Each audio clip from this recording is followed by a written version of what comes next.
Salmo Auto Repair and Lube. 2005 Toyota Sienna. Rack and pinion assembly, front wheel drive. Nothing too crazy, just wanted to put this video up there just to kind of guide whoever needs these small steps.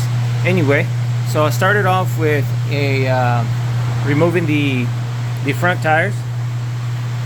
I do have a lift, so if you happen to use a jack, make sure you use your jack stands. Follow all the safety precautions.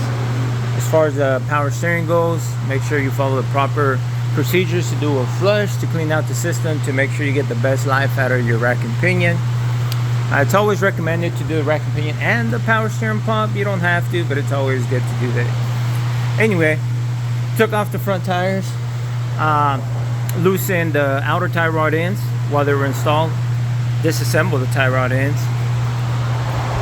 Tricky part, you have to loosen or remove these. I just loosened up to be able to remove the bolts that hold the rack and pinion in place. I don't know if you can kind of see that there.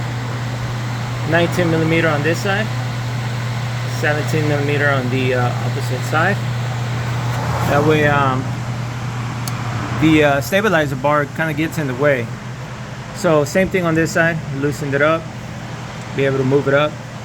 You do have a 12 millimeter nut on this side that holds one of the lines right up in there.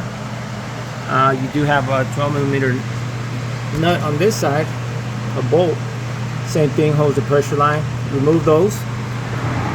Once you do that, you remove your lines. If you happen to buy a new one, make sure that when you remove this hose here, let me try to remove it real quick. You take off this insert, this one here, because it doesn't come with the brand new one. Make sure you remove that, install the proper O-ring, reinstall it on the new one. Once you do that outside, on the new one, getting ahead of myself, you're able to remove the rack and pinion. So what you do is you have to pull it out a bit, kind of twist it at an ankle. What I did here for the stabilizer bars, I just put a tie here, just to kind of hold it up. If not, it'll be hanging down here and it'll get in the way of the rack and pinion being able to slide out.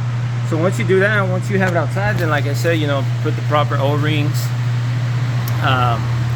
What I had to do, since I got the new one, I had to remove these nuts that hold the outer tie rod in, because it doesn't come with the new ones either. So I just took off the old ones, put them back on there, slide it back in, do the same thing over again, reverse procedure. Just make sure you also remove this one here.